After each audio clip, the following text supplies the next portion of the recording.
I just want to first start out by saying thank you for coming to this session on restaurant design trends. It's been a long day for you. This is kind of the end. I know there's a lot of exciting things that you're going to be doing tonight. So I'm going to go through these slides, kind of keep the pace up. If there aren't too many questions, I'm happy to answer them as we go along, or please feel free to either hold them till the end of the session and I'll be happy to answer as many questions as you have. Also, I will have my email up at the end of the session, so if you'd like a copy of the presentation, just jot it down, send me an email, I'll be happy to send it to you. My background, 25 years in the industry. I worked for and eventually ran a company called Technomic, which is a research and consulting firm, really focused mainly on restaurant operators and suppliers. Over the course of that time, I managed the restaurant practice. I was very engaged with a lot of not just restaurant design, but flow through, marketing, consumer trends, everything. And so what I wanted to do is talk a little bit about what's happening in restaurant design, what to expect, what you're going to compete against, but also talk about some of the consumer trends that are driving it. So what we're finding out today is the third-party delivery and off-premise is driving more customers, especially younger ones, to eat more off-premise. So today you have to have a very active approach to how you're going to generate sales if you're an operator to an off-premise group, which could include direct delivery, could include third-party delivery, but ultimately you have to make it easier for the customer to get your food to where they want to eat it. And as a result, we're seeing smaller restaurants, less square footage, lower rent because of that.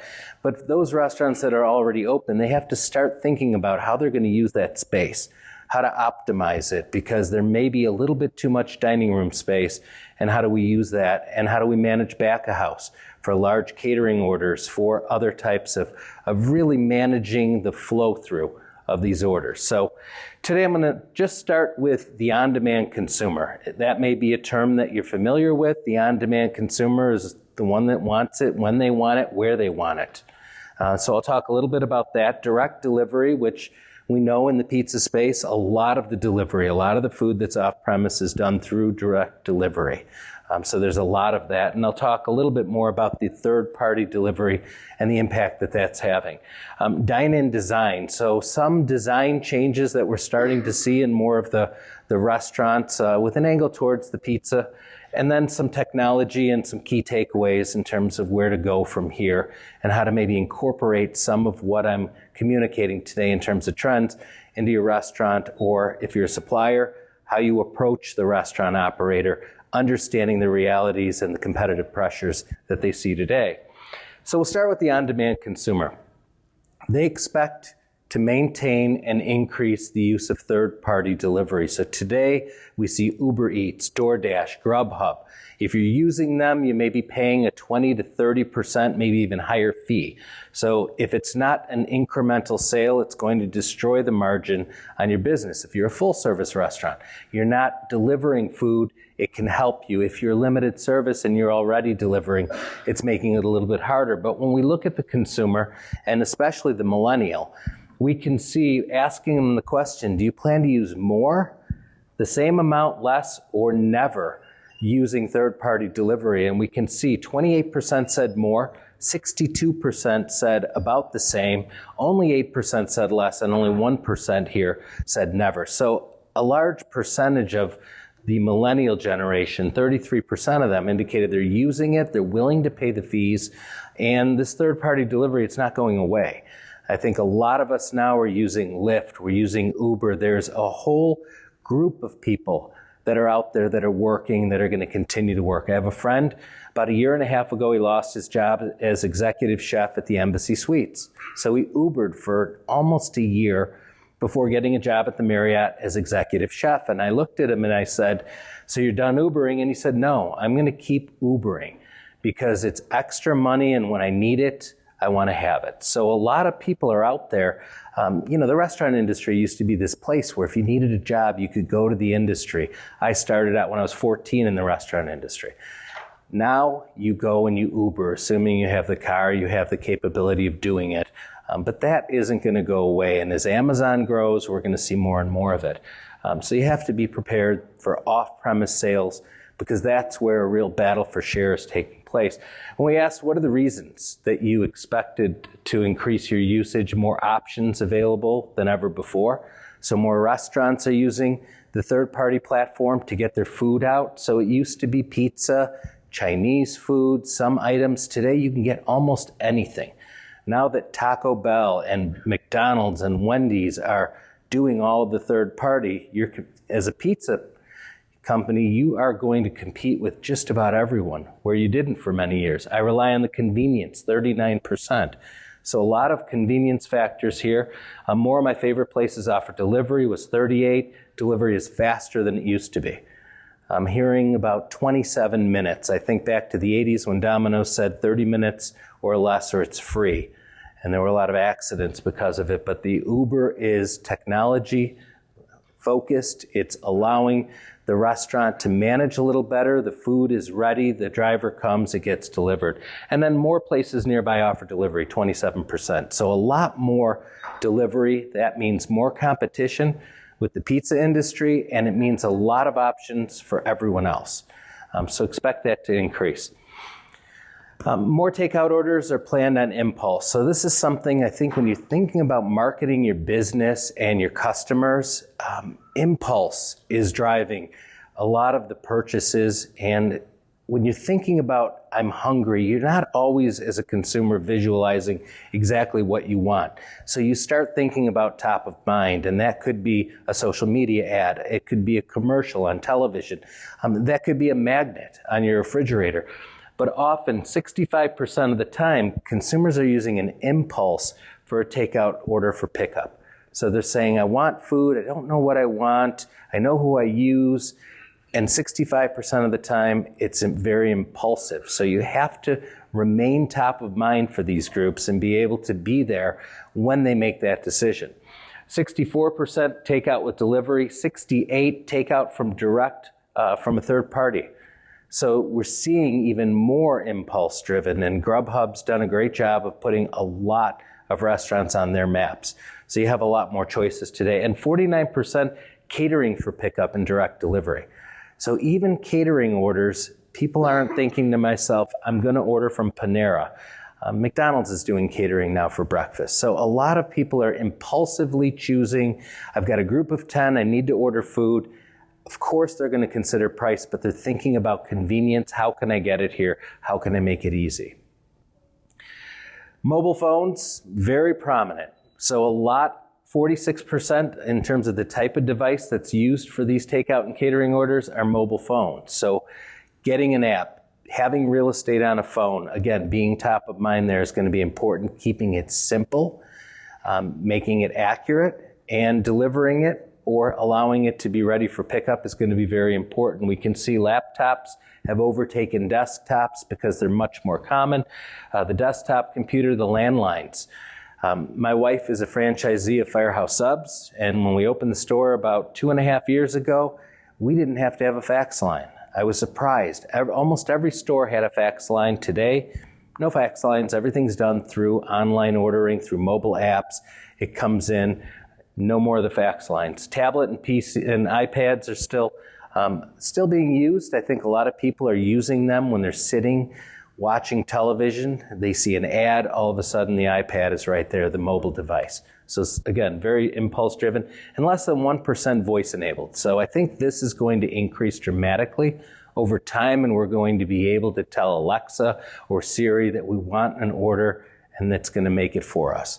So I would expect to see that more often. So convenience still is an enormous factor to a lot of consumers. Of course, the taste of food has always been number one. The price, affordability becomes very important, but the convenience factor becomes incredibly important in terms of how far away is it, how quickly can I get it, how easy is it to fit it in to my schedule and my life.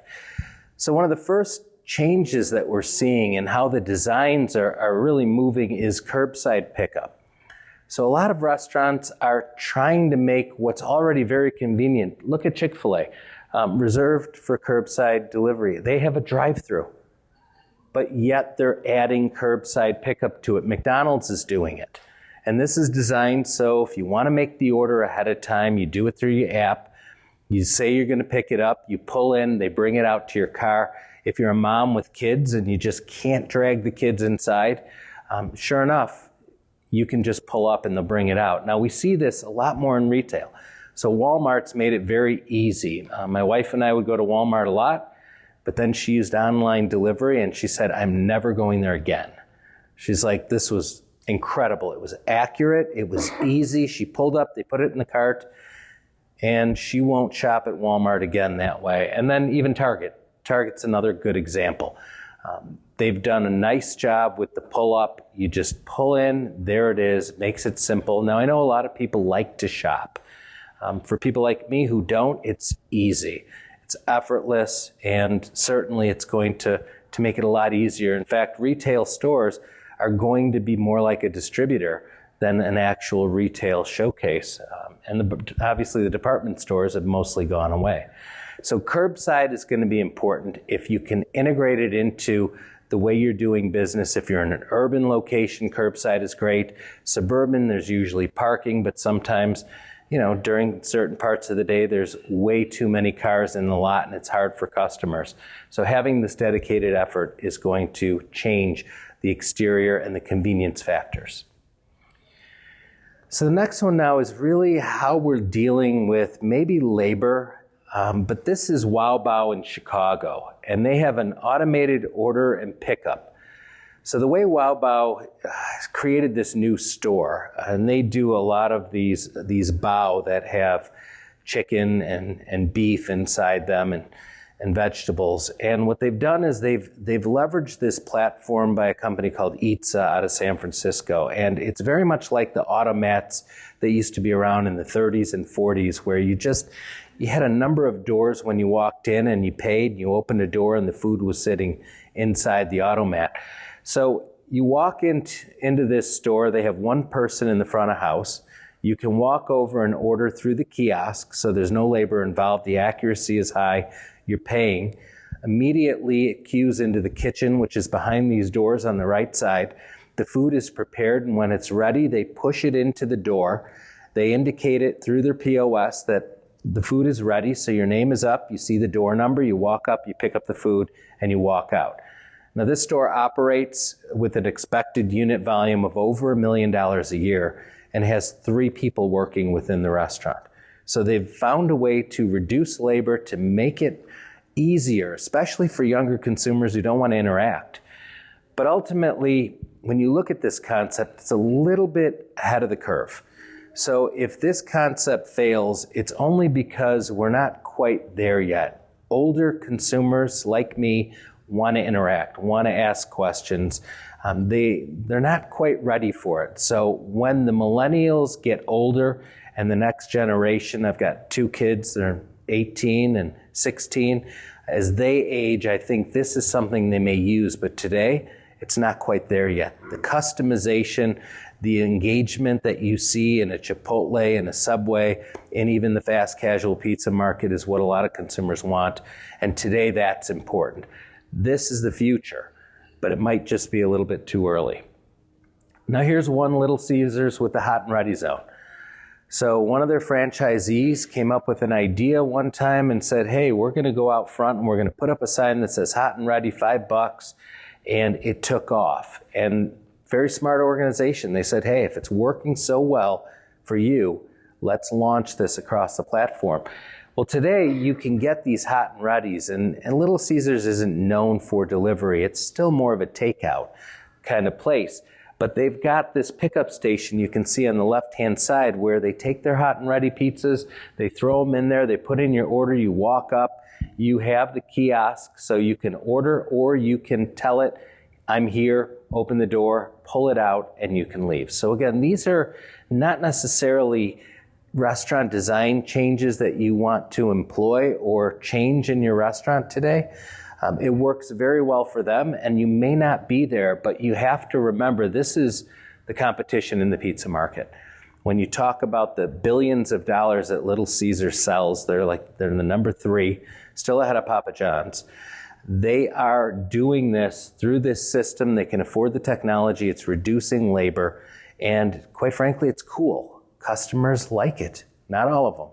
but many of them do. So this is something that with this dedicated pickup saves time, has that cool factor, and it's working for them. Third-party delivery now has to be coordinated within a lot of these restaurants. So today, if you're doing third-party delivery, you might have 6 iPads. It isn't going directly into the POS. You might even have to hire somebody full-time just to manage the third-party orders. In addition to that, in terms of this POS integration and this bridge into this area, you've got to have dedicated space. You've got to make it easy for these drivers to come in, get the food, keep it warm, and leave. And as a customer, you don't want it to get in the way of your transaction. So today you're seeing more of these courier pickup stations with DoorDash, Grubhub, Uber Eats, the 3 biggest. And these are going to make it easier to facilitate, make the food faster, keep the logistics a little bit away from the existing customer, and ultimately help these restaurants to do a lot more business. Now, we did some consumer research, and there is a key point in here in terms of how many consumers haven't used third party. But when we asked, a large proportion of the consumers still haven't used it. These are the ones that they indicated they had used. Grubhub, 34%, Uber Eats, 26%, DoorDash, 12%, and then you can see a whole variety of them. We're going to see a lot more consolidation. Today I hear a lot of complaints from operators that the drivers just don't know what they're doing. They're certainly not food serve safe certified. There's a lot of training involved. There's a lot of mistakes. We hear stories of people in pajamas delivering food to the door. Which is not what you want to see, but they're not wearing your logoed brand as an operator. And 41% still haven't used third party. Again, that's going to skew towards an older generation. They don't want to pay the fee, a lower income group that either doesn't have access or, again, doesn't want to pay that fee for it because you're paying them and they're getting paid on the front end as well. And in some cases, they're adding fees to your menu items when they post it on the site.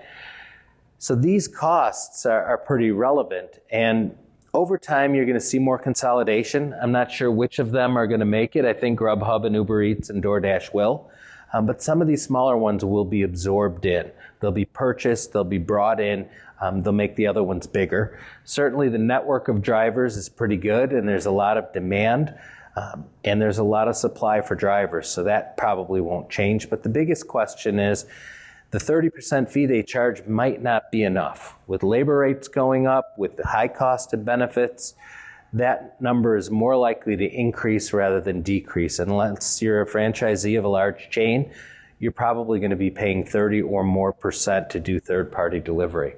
But it isn't going away. So it's a necessary evil. Get used to it. Direct delivery. So any questions on third-party delivery? I know it's something that people either love or hate, but anyone have it? Yes? It's hard to justify 30%. I Right. know we have to live with it, but I'm thinking of we've got like 6 of them, and I'm thinking of just talking to one and see which one is willing to negotiate for a lower rate. But at 30%, we're losing money. Yeah. It's just no getting around to it. Like you said, we have to live with it, we have to adjust to it, but we're trying to find other ways of, like direct delivery, or it's anytime you're paying even 25%, it's a killer. Yeah. It's a killer. Because that's nowhere near your bottom line. You've gone way past that into your pocket. Yeah, so the comment is that the cost is significant. Now, if it's incremental sales, you're willing to give up 30%, but so much of the sales are being cannibalized because your existing customer who would have either called you directly is using an app, which means you almost have to build your own technology to make it as simple, and they will understand that it's less expensive if they go direct, because often the delivery fee or the tip is going to be less than what they're going to pay with the third-party delivery.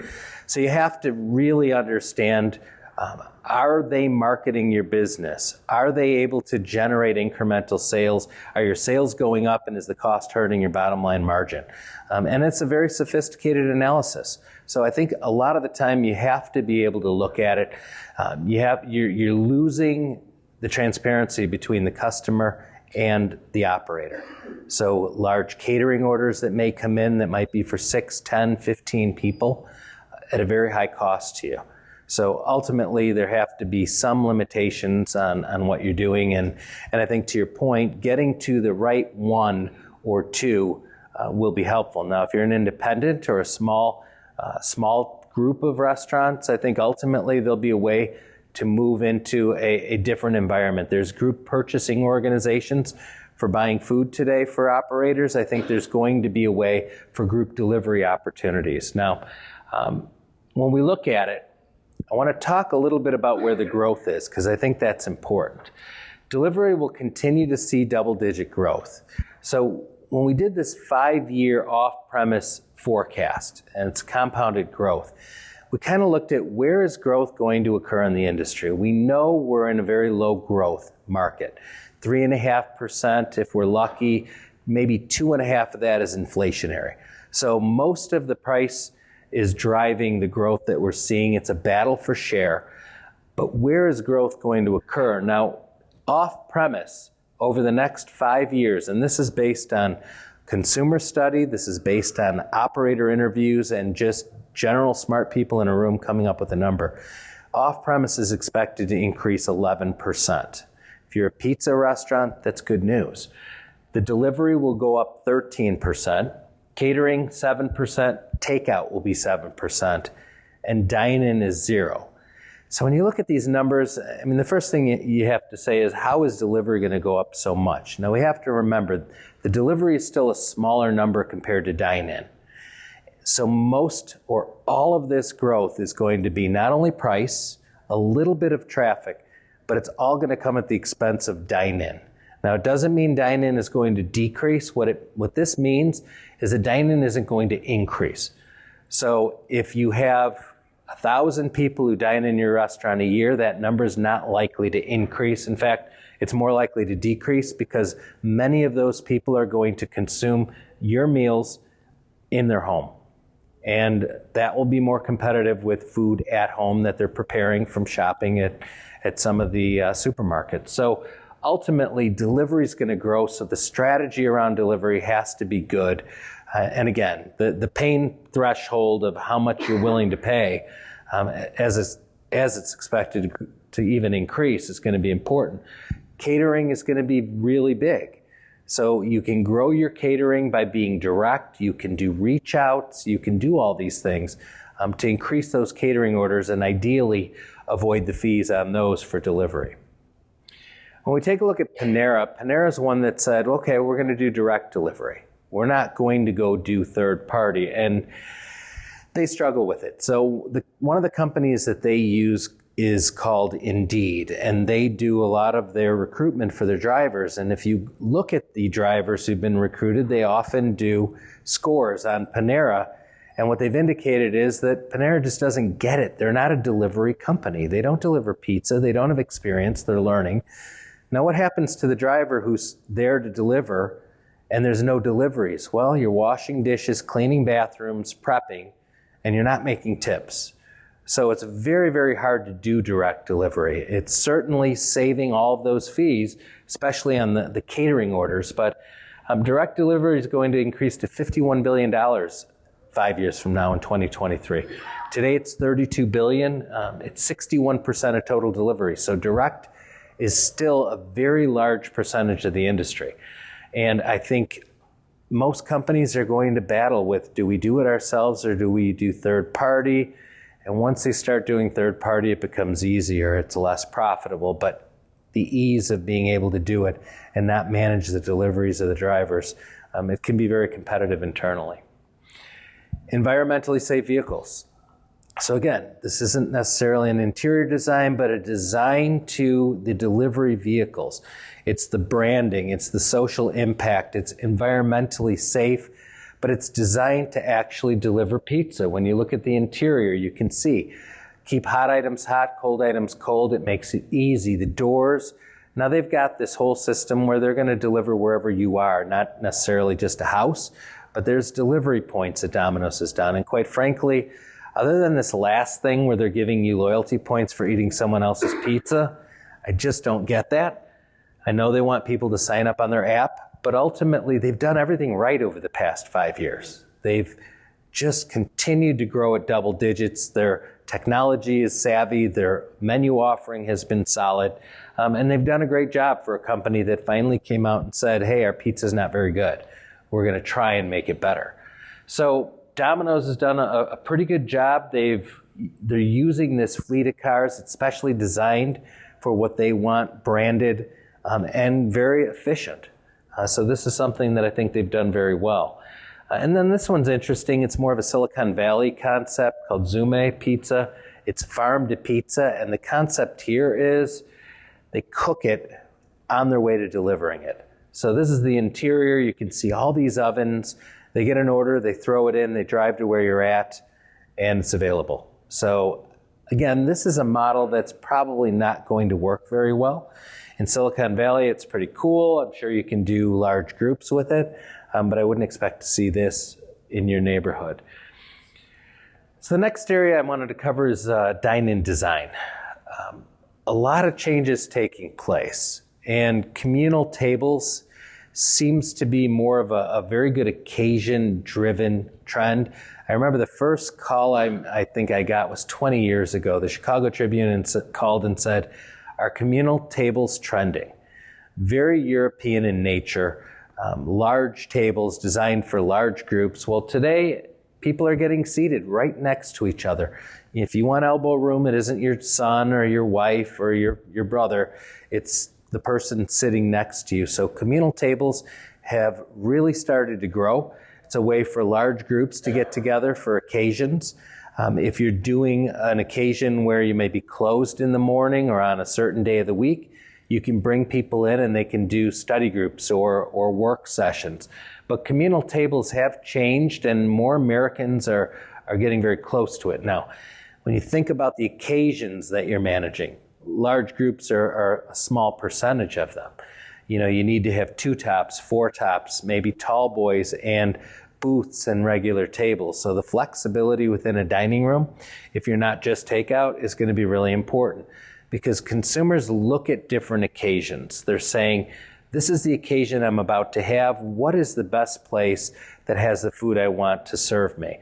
They're starting to think about coat hooks under the table or charging stations so they know they can plug in, because nobody has enough battery life. So a lot of those changes are really impacting how consumers are choosing where they go, because who they're with, the occasion that they're managing, and the type of environment that makes them comfortable is going to be critical to that. So you'll see more communal tables. They will pop up, especially around college and university. But these are going to be much more popular in restaurants. The open kitchen concept, still pretty good within fast casual. I think it's given rise to a whole group of new restaurants that are really driving growth in the pizza industry, especially at lunchtime.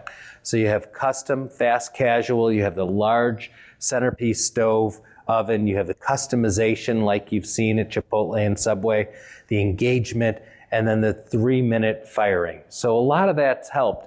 And open kitchen concepts are the window to the world. It's theater, it's energy, it's, if I'm bored, I want to have something to look at.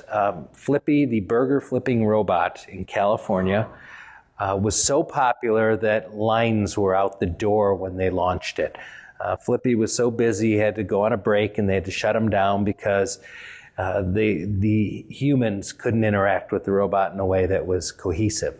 But the kitchen design and the ability for customers to see, first of all, it makes them feel a little bit more sanitary about a concept, because they don't have to guess what's behind the big stainless steel wall into the kitchen. But that energy brings the flavor, it brings the experience, it brings the theater into the restaurant, and that's something that especially the younger consumers that have grown up watching the Food Channel and other shows really want to see, and I think that's going to be helpful, and we're going to see more open kitchen designs. The next one here is about local influence. So a lot of concepts have done a really nice job of bringing local influence and flavor in, and you can do it by sourcing specific ingredients. I like to use Shake Shack. They will often source, they use Nathan's in New York, they use Vienna beef in Chicago. They will source some of the local favorites. They do a concrete mixer that has glazed and confused donuts mixed in, and they use Publican meats in the Chicago market. So they bring brands in. But one of the other things they do locally is that they do reclaimed wood from areas that they're at. And so if you go into a Shake Shack, you might see this. One that I was in had this old cigar factory that had burnt down, and they had reclaimed some of the wood and used it on the walls, put a little plaque up that said, it's dedicated to this cigar shop and factory that was open for all these years, and they reclaimed that wood and brought it in and made it a little bit more local. So there's a number of ways you can do influence. It can be the brands that your customers are used to. It could be local art. It could be local beverages. But a lot of those ways, I think, can translate to the consumers better feel that this is a local concept. All right, you might still be a chain, but it feels more like an independent. And that feel is emotionally connecting younger generations to a brand. And then this one here is really more of an industrial feel. This is something we're seeing more. We're seeing industrial areas starting to populate with, oftentimes it's breweries. So you can go to these breweries, they can take over a space, they don't do as much, brick walls, open ceilings, ventilation. You can see a lot more happening, and it's just a lot easier to clean, to build, less expensive, but this industrial feel is a lot more contemporary. So we're starting to see a lot more of this popping up in a lot of the restaurants. And then the retail integration. So I think many of you have either heard of Eataly or have been to an Eataly in New York and Chicago and other places. The ability to bring retail in. So you're seeing more of this. And then it isn't just bringing in tomato sauce and pasta. It's actually selling it. And so a lot of restaurants are bringing that retail experience in. So you have cookbooks, cooking utensils, kitchen accessories, pasta, food, different items that are either used in the store or translate nicely. If you're a pizzeria, you have a lot of Italian type products that can fit in and do very nicely. So the integration of more retail and more food service are starting to really translate on really big levels, really big platforms. And I would expect that to continue more. So don't give up on merchandising, whether it's aprons, hats, shirts, but think about some of the ingredients you're using. And those might be local, and think about selling more of those, because if you've got a place for them, you're not just like Five Guys Burgers says, hey, our potatoes are from Idaho. Here's the farm they came from, and there's a bag. It's a nice visual. It helps the customer, and to the extent, you're not going to sell a sack of potatoes, but if you can sell different types of Italian favorite foods or other things, it's a great way to add on to the sales, especially in store. And then the last one here is this interactive technology. So you probably haven't seen it. A lot of this is taking place in Europe. It's starting to come into the US. This tech was for Pizza Hut, and you could literally sit at the table and design your pizza, what you wanted on it, order it from the tabletop, send it into the kitchen, have it brought out. And this is a concept called Waffle Jack's American Diner in London.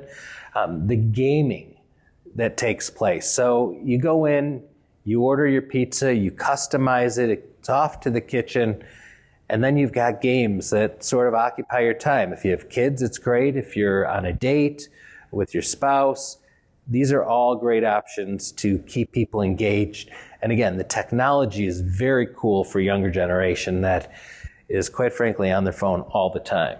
So I think you're going to see more of this technology. It's very expensive, like most tech coming into the restaurant industry, but over time it's going to become more viable, less expensive, more popular, and it's something that I think you're going to see more of. The whole idea with technology, as you think about it, I've often told people that the best thing you can do is to invest in an app, to invest in software versus investing in hardware. Because often hardware becomes outdated, it requires maintenance, there's cost to charge things. So having apps, I think, are going to be the way we get things done. My vision for a lot of the fast casual and even quick service restaurants is that I'm going to go into a McDonald's and I'm going to do my order on my app and I'm going to say I'm at table 6.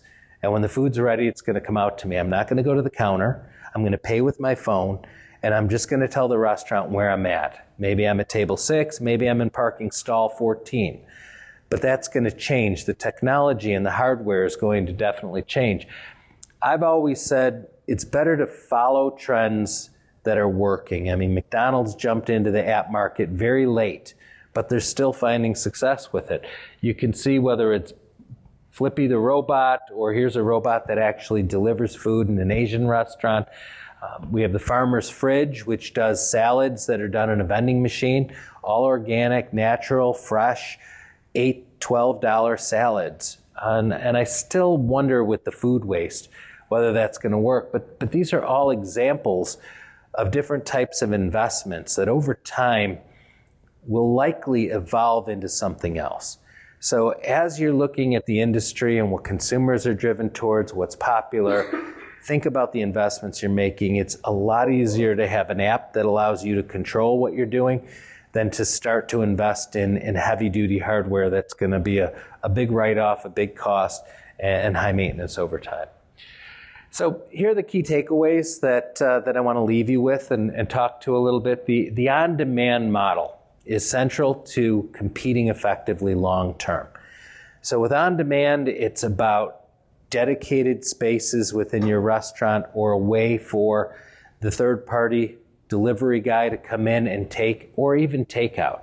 So managing the logistics, whether that's dedicated spaces, whether it's a dedicated register or people, or being able to bring your flow through into your restaurant to be able to manage it effectively and keeping it easy, because on-demand consumers, they just don't want to go into the restaurant. Netflix has changed that. I don't know whether Netflix is a good thing or a bad thing. I just know that when I start binging The Umbrella Academy and it's 10 episodes and I can't stop, I'm trying to figure out what am I going to do? And then I think, well, I can't make food.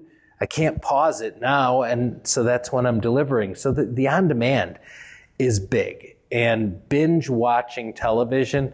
I was down in Clearwater last week. My father-in-law is 75 and his wife is 72, and they're binge watching.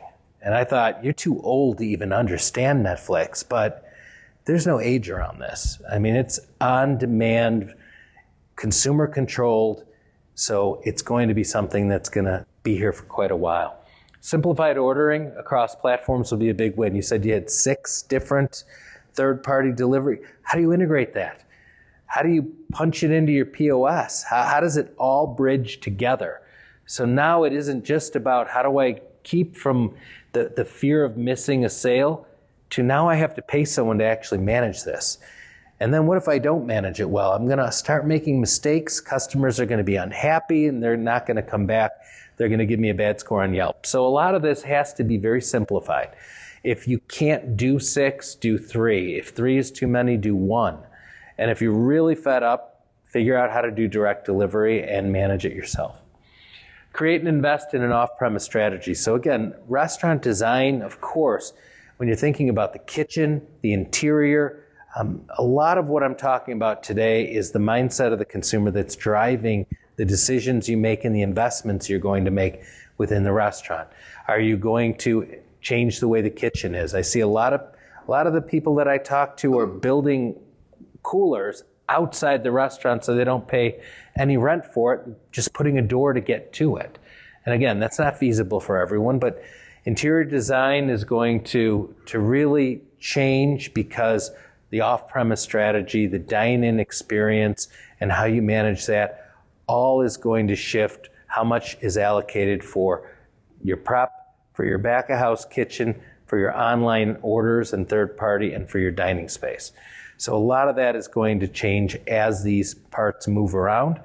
So it's always good to know who your consumer is, where your orders are coming from, and where your trend lies, because that's going to give you some insight as to how things are going to change. Invest in interior design for very occasion-based dine-in experiences. So I talked a lot about occasions. Occasions are really important to the consumer. So when you think about sales, you're not thinking about what occasion is the person who's buying these 3 pizzas about to have, but you want to be thinking about the occasions. A number of operators have said they don't want to get involved with gluten-free because it's way too stressful. But the ones that have told me the gluten-free is usually included in $60, $70, $80 orders because mom orders 6 pizzas and one of the kids is gluten-free. So they've got to have that piece for them. And that is what allows them to get these big orders. So that's going to be a really important occasion, whether it's a birthday occasion, a catering occasion, which are very, very lucrative. Knowing how your customer is using you and the way they're ordering and what they're using it for is going to be very helpful. And then lastly, evaluating technology integration. It should improve the customer experience. You should ask yourself the question, is this improving the customer experience? Oftentimes, a good example is down in Florida, the Carmel Cafe. Carmel Cafe was a concept started by some ex-Outback guys, and it was purely using an iPad to order. And the first time I went in there, I said, "Can I have a printed menu?" And the server said, "No, we don't have those." And I said, "You will." And a year later, I went back and they had printed menus. Second problem I had is I ordered all my food thinking this is how you do it. All the food came at once. All of a sudden, the salad, the appetizers, and the entrees all came out. And I said, don't you stagger these? Isn't there a system? They're like, "No, you order it and it comes out." So a lot of times technology doesn't always improve the experience. Now, they had a wine list that was wonderful that I could look at on the iPad. That I liked. That improved the experience. But ultimately, the way the ordering system worked, it didn't. They went back to menus, and that concept has struggled to grow. In fact, I like it now because it's one of the few places at 6:30 on a Friday night, if I'm in Florida, I can actually get a reservation because there's empty tables. So with that, I'm going to first leave you with my email.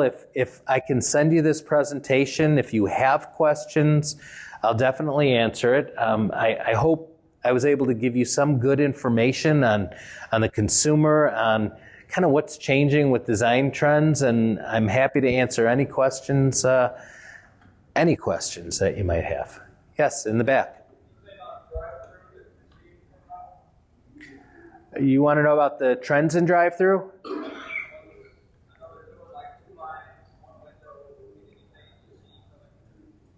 Yeah. So I have 2 stories about the double drive-thru at McDonald's. The first one is that over the course of the last year, I've seen 2 accidents take place with cars trying to merge. And then the second problem is when you get to the window and they charge you for an order that isn't yours. So there's a lot happening with the double drive-thru, and I think it's going to continue, but there's still a lot of logistical problems with it, and knowing which car is which order, and getting customers who are just trying to get through it faster. I think more importantly, having 2 menu boards is important, because a customer who's waiting to order wants to think about what they want. So it's a lot faster when there's kind of a queuing board and you can see it and you can decide what you want before you get to the order station.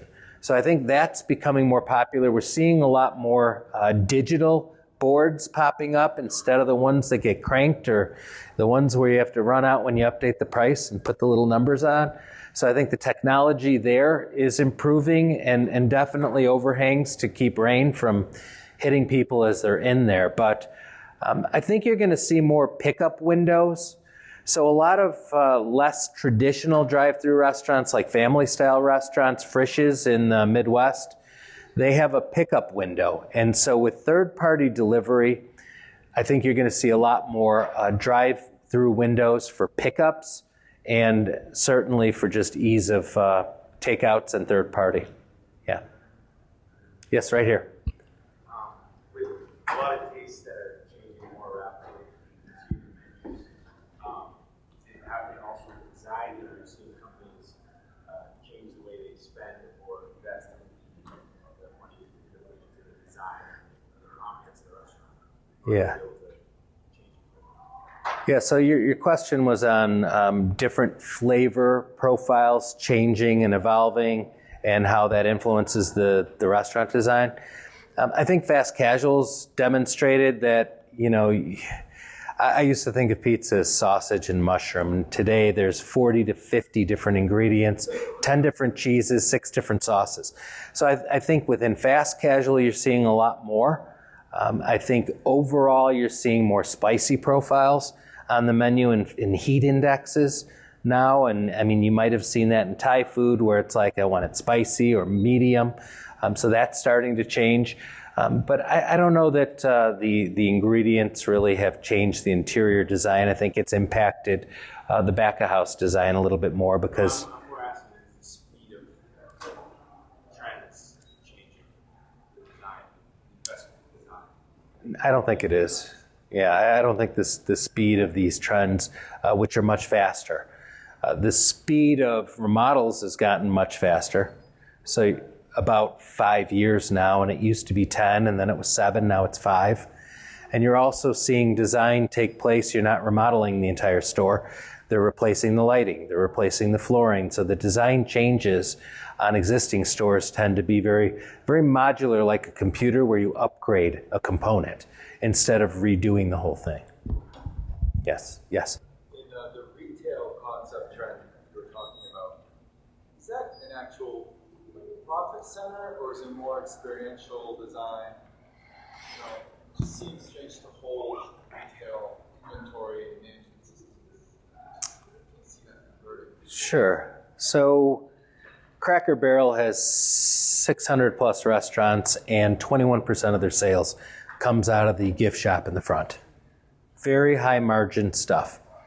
And when you're waiting for a table during their peak time, you've got plenty of time to browse and buy.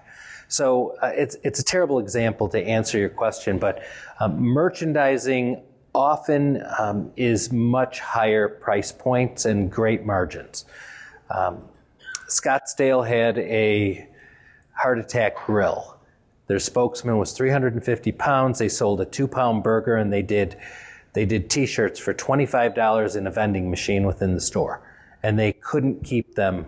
They were selling so quickly because everyone wanted a heart attack grill. So I think merchandising works. You may not be familiar with Cooper's Hawk Winery and Restaurant. They're in the Midwest, East Coast now. They have an enormous tasting room that is filled with merchandise. Everything from $200 wine pouring aerators to just tons of different gift items in addition to wine. So they've done an incredible job. In fact, a very large percentage of their sales comes out of that retail front. So I think it's a great opportunity if you can do it right. And if you can provide something that customers want. And it extends the brand. How about right here? We've invested a lot of money in our real estate, and we have full service dining restaurants. So we're embracing this concept of offsite, but we also need to increase our dine-in business to see what particular market segments or ideas are increasing dine-in. Yeah, so the question is about how to increase dine-in because you've already invested in the real estate, you're paying rent.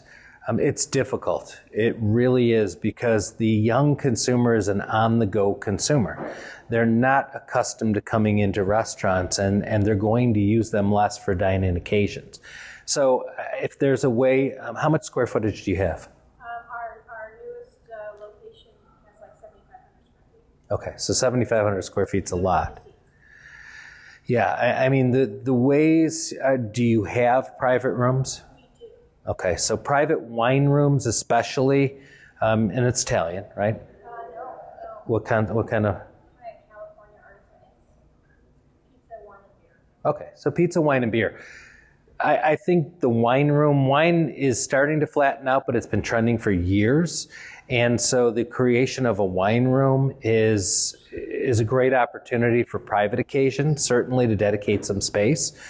Certainly there's meeting room opportunities. There's a lot of these egg concepts that do breakfast, lunch, that have meetings and have the capabilities like Ruth Chris has boardroom concept. So that way you can bring in different occasions.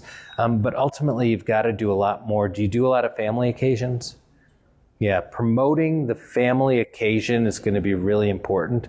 And again, that's going to be just marketing. It's getting out. It's connecting with the local schools, the local churches. I mean, I hate to say it, but my wife's Firehouse Subs, they do Sunday morning for a church. They are out with all the schools for fun lunches, and they're doing all that. And that ultimately drives back into the restaurant. And it's tough. But the trend is smaller footprints. I mean, almost every restaurant has moved to a smaller footprint. So when you think about that next restaurant, you're probably going to want to ease down a little bit. Yeah. Back here. So industrial, exposed bricks, string lights, especially in the brewery world, it seems to be pretty much ubiquitous. How long do design trends like that tend to last in years, or does it vary, or is there any way to think your way around how to say, okay, should our next location follow that trend, or should we try something else? Yeah, so the question is, how long do these design trends last? As I said earlier, it used to be about 10 years that you could get away with it before it started to get old and tired, but it's changed, and we're starting to see new prototype designs for restaurants every 5 years, sometimes 7. And again, when you're looking at large chains with franchisees, that's the last thing they want to do is to have to remodel their store. But contemporizing it for comfort, for amenities that the consumer wants, like charging stations and things of that nature, are going to be important. I think if you go with classic designs, I think you can go longer. Stainless steel, I think, helps. But industrial has been pretty good. The breweries I've been to around the country, I mean, they're terrible. I mean, the beer is wonderful and people want to go there because of it. And you're paying, $10 for a glass of beer. And you're sitting on a terrible stool that probably cost $8. The walls are black. There's no artwork. And, it's easy to clean up, and they're making so much money. And a lot of what's happening is they're bringing food trucks in to serve food so they don't have to have a kitchen because they just want to make the money on the takeout beer and the consumption. But I think if you're looking at the design, you have to look at a designer and get a little bit. What I like to do is I like to bring somebody in and talk to them because it doesn't cost anything. What are the influences that you foresee lasting longer? And that openness, I think, is going to continue to last. The classic stainless steel design, the exposed brick, probably will last longer over time. And when you get into things that are a little bit more enclosed, carpeting, things like that, you see a lot more carpeting in certain places like under tables, but you're starting to see more wood and even more tile work around the walkway. So it's really changing. I wish I had a better answer for you. Yeah. Yes. It seems to me that some of these bigger companies like McDonald's are going more like an eclectic type of design. Is that on purpose to maybe make the design last longer with the different materials, the different, something that looked like it might have been from the 80s is in there, but something, that's 30 years later might be in there too. Yeah, so the question is the McDonald's and that very eclectic design. I've seen McDonald's in about 15 different countries. And even across Europe, the designs are very, very different. I think what they're trying to do is they're trying to get you to think that McDonald's isn't this huge 14,000 plus unit chain in the United States, that it's more unique, that it's more locally focused, that, they're just happy to have customers in the restaurant these days. So I think what they're trying to do is they've got a number of different prototypes that you can choose from, urban versus suburban, and they're trying to make it look a little bit different so it's not so homogenous, so that the customer feels, McDonald's has this thing they call My McDonald's. And if you're a McDonald's person, you have a McDonald's near your home or near your work, and that's My McDonald's. That's the one I go to, and when I don't go there, I go to a different one. So they're trying to make it more like your McDonald's and trying to make it look different and more unique. But there's no indication that it's really working.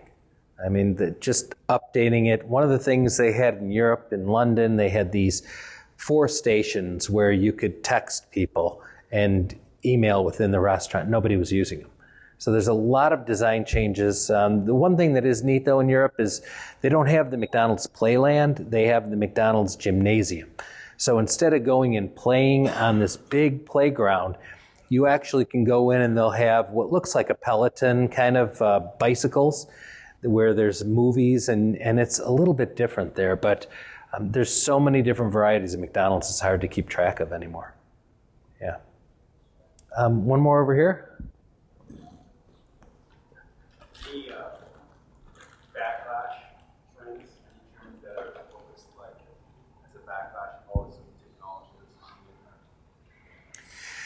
I mean, the biggest backlash is against third-party delivery, and Amazon is a company that's going to take over the world and cheat everyone out and put them out of business. Overall, no. I mean, we're still seeing a lot more of the healthy trends, natural ingredients and organic and real food. But no, not really any major design backlash to avoid. Yeah, I mean, LED is still much better than incandescent, and that's changed a lot from fluorescent. But composting, still tough, where a lot of that's still getting thrown into the garbage anyways. Yeah. Yes? I saw a few options for technology for self-service beer and wine. Mm-hmm. Do you see any traction there, or is it just a fad? I see a lot of traction there. And if I were betting, I would definitely bet on it. Now, let's start with wine. There are 2 types of self-service for wine. There's barrel wine, which is very inexpensive and quality is improving. And I really like the concept because you can get away with great margins and very low cost. And then there are machines that generally will hold a bottle, which require somebody to come over when it's out, and that requires a lot more labor. But I think the self-service is going to work as long as they can protect against underage drinking, as long as they can get the RFID bands so that they're tied directly to your credit card and that system works, because if their system shuts down, they're in trouble. But we're seeing it with growlers, we're seeing it with barrel wine and beer, and anywhere from convenience stores to restaurants. I was at a poke shop in Scottsdale that had the automated wine on the wall. And it was working really well, and quite a few customers were drinking it. So if you're thinking about it, I think that that's something that's going to be around for a while. Yeah. The other key, though, is it has to fit within your concept. You can't, if you have a high-level service concept, a fine dining restaurant would never do that because they want to be able to serve you. So it has to fit within how your customer sees you and gives you permission to do certain things. Fast casual. Yeah, I think it works great in fast casual. Pizza Rev does it. I think they've done a nice job with it, if you've seen one of those. They have the barrel wine. A little bit hard to change out, but overall I think it works good. Yeah. One more back here. In regards to third-party delivery, is the decision to be made one or the other compared to direct, or both? No, you can do both. I definitely think you can. Trend that a lot of people doing both, or I feel like when you're doing both, you're losing that. So the trend generally is I already do a little bit of delivery, but some of my staff aren't old enough to drive, or aren't within, my guidelines. So a good one is Jamba Juice. They employ kids that are 15 sometimes, and they walk some of their stuff. So I think what you see is some direct delivery, mainly catering orders, And then some delivery, Jimmy John's made it really hard with that one sandwich deal because now everyone expects it. But then you start to grow it, start to recognize that there's an opportunity, and third parties like crack. Once you start, you probably don't stop. And then it gets to a point where you're like, right, you're all strung out and you're broke. So I hate to use that analogy, but you're going from I'm doing some delivery to I'm using third party and it's working, and now I can't really afford both, so which one do I do? And the third party is an easy solution because you keep telling yourself at night, I'm going to do more sales and they're going to market my product. But if your volumes aren't going up weekly, your margins are going down. So I think it's, yeah, I mean, there's also the location. I mean, you have to be in a market where your customer finds the ease of use of third party, and you've got a very large group that's doing it. I mean, if you're out in the country, it's real hard to do. So if you're in an urban market, it probably pays off. If you're in a suburban market, it depends on where you are and who you're with. So you have to take that into consideration. So, all right, well, hey, it's 5 o'clock here, so thank you very much for staying. Appreciate it.